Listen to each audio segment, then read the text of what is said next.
Savannah writes, my parents recently passed and my siblings and I are fighting over who gets my mom's jewelry and my dad's paintings.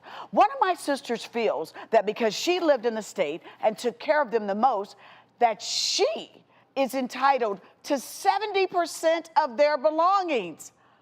What is the best way to split their belongings equally without causing a huge rift?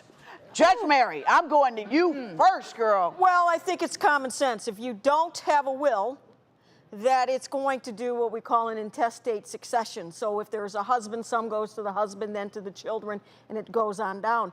If there are only the children left, they are all entitled to one share, one equal share. And can I ask you this too, because I hear this a lot too, that if there's not a will, that things then go into probate? Yes. If the family then starts fighting and that's about? where I want to go next. You don't want to have to go into probate, but it sounds like they're going to end up there. Yes. Because then the judge will say, and this is what gets scary, if you can't resolve who gets what, you're going to have to sell it. Yep. You're going to have to liquidate. Yeah. You're going to have to come up with the money so it can be divided equally. Yeah. I think also, like, a lot of people are, like, afraid when you think of making a will. You're like, oh, wait. Because I know the first time a good friend of mine asked me to make a will, I was like, are you trying to give me a death sentence? What? Now just start making money. Hold on.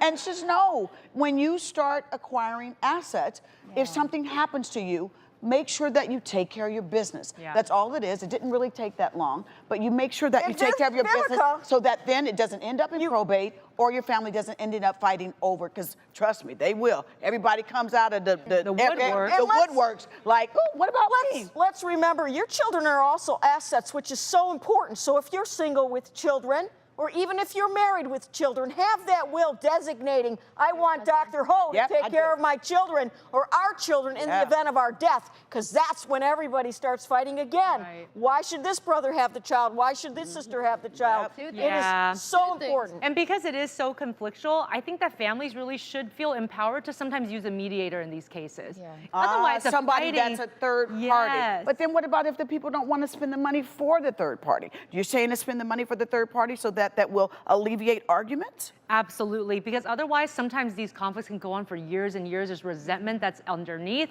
And so you take some of the money from what's left and you spend it on the mediation so that everybody can at least get to a compromise. I came home, I found a man on my couch. I said, who are you? He said, your friend hooked me up with you. Does Sheree need to stop playing Cupid? She picks losers. I just want to dib and dab a little bit. I don't want to be hooked up immediately. I can go out there and have fun. Find out as there's something that you want to tell Sheree. So I decided to... It's time to face the truth.